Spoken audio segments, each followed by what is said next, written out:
উম, আজ মনটা ভীষণ ভারাক্রান্ত আছে। তার কারণ দুটো ঘটনা প্রচণ্ড পরিমাণে নাড়িয়ে দিয়েছে। দিকে দিকে এই ঘটনাগুলো প্রচণ্ড পরিমাণে আমাদের ওপর মানে প্রভাব ফেলছে, এবং সত্যি পুলিশ প্রশাসনের উপর মানুষের আস্থা হারিয়ে যাচ্ছে।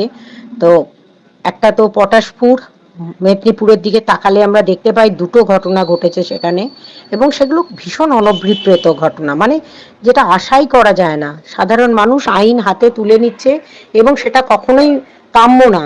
যেভাবে গণপিটুনি হচ্ছে, মানে পুলিশ শাস্তি দেবার আগে, মানে পুলিশ তাকে আইনের আওতায় আনার আগেই মানুষ নিজের হাতে আইন তুলে নিচ্ছে।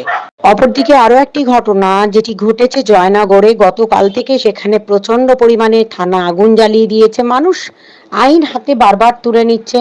আমি পুলিশ প্রশাসনকে বলবো আরো সজাগ হন, সচেতন হন। তার কারণ হচ্ছে আইনের ওপর মানুষকে আস্থা ফেরান। আপনাদেরই এই কাজটা করতে হবে, এবং সেই একটি আইনের উপর আস্থা ফেরানোর একটি কাজ আমিও করেছি, গত 23 সাল জুড়ে করেছি। সেই কাজটা হচ্ছে জাতীয় মানবাধিকার কমিশনে প্রধানমন্ত্রী আবাস যোজনার উপর 22,000 কেসের ওপর শুনানি হয়েছিল, এবং সেখানে 18টা জেলার ডিস্ট্রিক্ট ম্যাজিস্ট্রেট এবং নবান্নের যিনি চিফ সেক্রেটারি তাকেও পর্যন্ত সমন করা হয়েছিল। এই 18টা জেলার ডিস্ট্রিক্ট ম্যাজিস্ট্রেট, সাথে বিডিও এবং রাজ্যের চিফ সেক্রেটারি তিনিও ছিলেন। এই চিফ সেক্রেটারিকে কিন্তু সমন ইস্যু করে দিল্লি ডাকও হয়েছিল, অনেক দূর পর্যন্ত মামলাটা গড়ায়, এবং শেষ পর্যন্ত গিয়ে এখনো পর্যন্ত সেই 22,000 কেসের ওপর 500 কতগুলি কেসের আদেশ হয়, এবং তার মধ্যে বহু মানুষ, 137 জন মানুষ বাড়ি পেয়েছিল আমাদের এই সংগঠনের প্রচেষ্টার ফলে।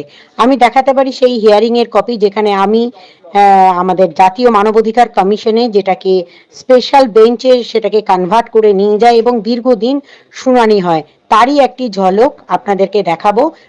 2023 সাল জুড়ে এই আন্দোলনটি করেছিলাম, তারই একটা ছোট্ট উদাহরণ আপনাদেরকে তুলে ধরছি, এবং একটা অর্ডারের কপিও আপনাদের এখানে দেখাচ্ছি, আপনারা দেখতে পারেন।